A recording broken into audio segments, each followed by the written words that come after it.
السلام عليكم ورحمة الله تعالى وبركاته. معكم مرتفع من قناة شوات اللطيفة. فيديو ديال اليوم ان شاء الله عبارة على واحد العراضة اللي فيها شوربة سانتير والملقى باللحم والبرقوق. نبداو على بركة الله. بالنسبه للسانتير نحتاجو طريف ديال اللحم ديال البكري، مطيشه، جوج بصلات، يعني كما شفتوا يعني غادي نخدم كميه كثيره، ولكن الكميه تاع البصله مكنكثروش. كاول مرحله كناخذ العظام ديال اللحم ديال الخروف، كنوضعهم نسلقهم. بغيت غير المرق ديالهم باش نصفيهم، باش ما يبقاش فيهم داك العظيمات، نتفادى هذوك العظيمات في الشوربه. وغنقطعوا هاد الهبيره. كنقطعوا هاد الحيمه تاع هاد الهبره ديال البكري، نقطعوها طريفات بهذا الشكل. غادي ناخذ واحد الكميه ما بين معدنوس وقزبر وكرافس. يعني كتبقى الكميه على حسب الكميه نتاع الشوربه اللي غتخدموها. الكرافس كيجي رائع جدا، يعني صدقوني جربوها وما غتندموش. بالنسبه للبصله غادي نحتاجوا واخا كميه كثيره، ما غاديش ندير كميه كثيره، ندير فقط واحد الحبه ديال البصله ومعها حبه صغيره ديال يعني الشيء الاخر نخدم به المرقه. والمطيشه هي اللي نخدموها بالزايد، هي اللي غنطحنوها ان شاء الله بالزايد. كما ذكرت يعني غادي نستخدم الخلط الكهربائي، غنطحن الربيع كله في مره. غادي نخلي واحد حساب زلافه صغيره هكا، نخليها في اخر مرحله، وهذا نطيبوا فيه المرق مع اللحمه ومع العطريه مع المطيشه. ونبداو على بركه الله. كناخذ الطريفه ديال اللحم في طنجره الضغط. كما شفتوا الطنجره الكبيره اللي غادي نطيب فيها الجميع، صفيت فيها المرق نتاع العظومه. هنا ضفت كميه من الزيت العاديه. يعني هاد الشوربه تاعنا كتبغي شويه ديال المرق، ما كتبغيش داكشي ناشف. ضفت شويه ديال الملحه. دائما الكميه كتبقى على حسب الكميه اللي غتخدموها. عينكم ميزانكم. دابا نضيف باقي التوابل. نضيف سكينجبير، يعني اي حاجه غنضيفها شويه بالزايد. خرقوم او الكركم.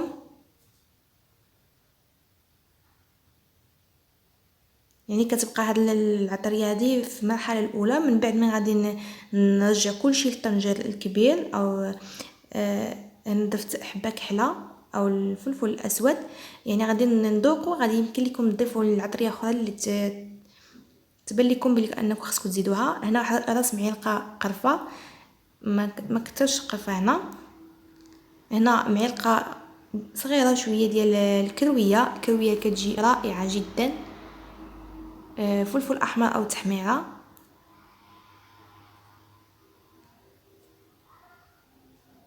يعني ما تحتاجوش نقللوا داك اللحم نهائيا، يعني في مره كلشي.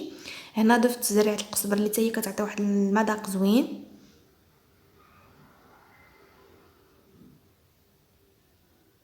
والربيع اللي طحناه كله غادي نضيفو. كما ذكرت خليت واحد الزلافه اللي غنخليها يعني في الاخير، يعني خليط ما بين معدنوس وقزبر وكرافس. هنا هي المطيشه والبصله اللي طحنتهم كذلك.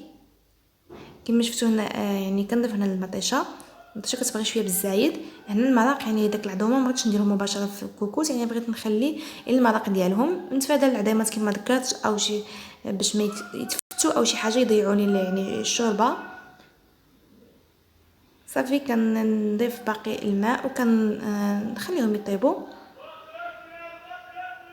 من بعد ما طيب المرق ديالي غادي نضيفو على المرق اللي صفينا ديال العظومه، اللي غنضيفو واحد السلافه ديال اللي خليناها ديال القزبر ومعدنوس، والبيضه ديال القزبر المسبل هكا كنقولوا، ما عرفتش عنده شي سميه اخرى، كيطلق مذاق زوين. نضيف باقي الكميه ديال الماء على حسب الكميه اللي غادي نخدمو ان شاء الله. في الاثناء هذه غادي نشدو السنطير. هنا تاخذوا كميه كثيره، المهم على حسب اللي غطيبو. ضفنا لها الزيت، غادي نديروها تفور بحال الطعام، يعني حتى كتفور مزيان. وغادي نرشها بشويه ديال الماء ونرجعوها تفور المره الثانيه وتكون واجده باش نلوحوها. يعني تكمله تاع المراحل تاع الشوربه. هنا خديت الطماطم المركزه، يعني خليتها حتى الاخير. ضفت لها واحد المعلقه كبيره ديال زرعه القزبر، نضيف الكرويه، نضيف شويه ديال حبه كحله. يعني قلت لكم كنضيفوا واحد شويه ديال الاضافات في الاخير باش نقادوا المرق ديالنا. شويه ديال القرفه،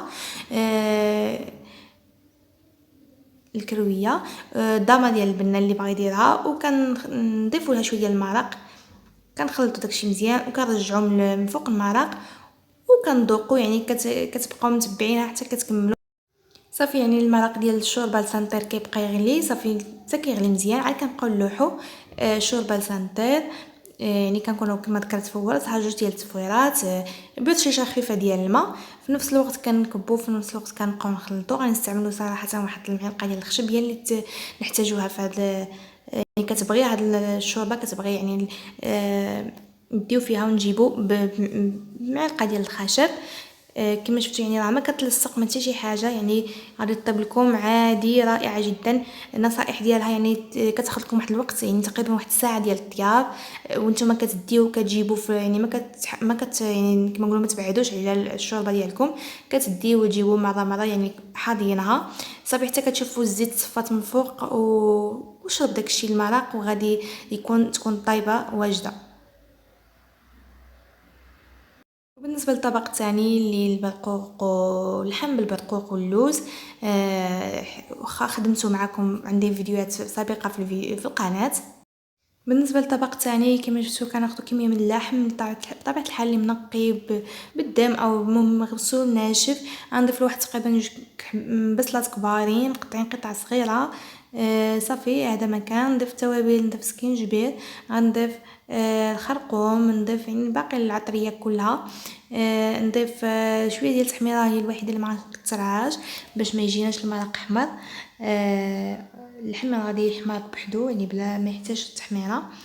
ضفت فقط معلقه يعني قلب معلقه صغيره، مهم شي شويه. غادي نضيفو هنا الحبه كحله او الفلفل الاسود على حسب الذوق. وغادي نضيف واحد راس معلقه، يعني تا هو ما كنكثروش من القرفه. من الاحسن الا كانت عندكم قرفه عواد ديروا واحد العود ديال القرفه. هنا عندي معلقه صغيره ديال السمن، وغادي نضيف واحد جوج دويمات ديال زعفران شعره كيعطي تا هو اللون. من الاحسن الا كانت يعني زعفران شعره طري، ما كانش نقضيو فقط بعض الدويمات. غادي نضيف واحد الكاس ديال الماء باش غنخلط هاد المكونات كلها ونشرمل او اللحم ديالنا. كما شفتوني الا لاحظتوا راني ما درتش الملح، راني ناسياها وغادي نضيفها في الاخير.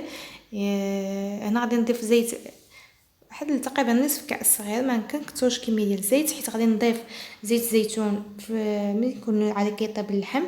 والمرق اصلا كيطلق شي شويه ديال الليدام هذا مكان. وكما شفتوني الملح راني ضفتها عاد دابا.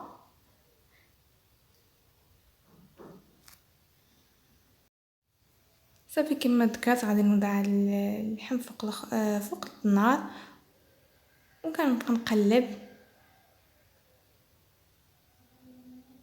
على الجهات بزوج. وغادي نضيف ماء غليان، ما كنكثروش بزاف الماء. هنا ضفت واحد جوج بيضات ديال قزبر مسبل ريحته رائعه جدا، واحد البيضه ديال المعدنوس.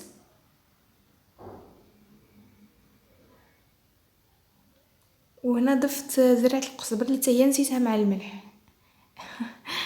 ضروري زرعه القزبر كتجي رائعه جدا. كنديرو بالزايد وحتى كتغلى الماء كيغلى، وكنضيفو زيت الزيتون صافي. وكنبلعو على الطنجره نخليوها طيب. ما كتاخذش صراحه وقت كتير، اللحم ديال الخروف كيكون او غير مفتي. هنا تقريبا راه صافي طاب، نحيدو عليه المغطى نخليوه غير باش يتشرب داك الماء. بالنسبه للوز بنفس الطريقه بزيت بارده كنوضعو على ناقصه حتى كيعطينا داك اللون اللي باغيين، كيكون واجد. هنا بالنسبه للمرق كما تشوفوا صافي يعني طلعت ديك الزويته، يعني باين صافي طايب. غادي نبداو كما نقولوا نحطو، كيعطي كما شفتوا شحال ما خليتوه يعني بلاتي على خاطرو كيعطي ديك الحموضه ديال اللحم. كيجي رائع، كيشد راسو، يعني ما كنبقاوش كنقلبوا فيه ملي كيكون يطيب. كنديو ونجيبو بواحد المعلقه ديال الخشب. هو ما كيبغيش تقلب بزاف. صافي هذا مكان. نتمنى ان الاطباق ديالو تنال الاعجاب ديالكم، وهذا مكان ونخليكم مع امداح ديال رائعه ديال ناس زمان. والسلام عليكم ورحمه الله تعالى وبركاته. الله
الله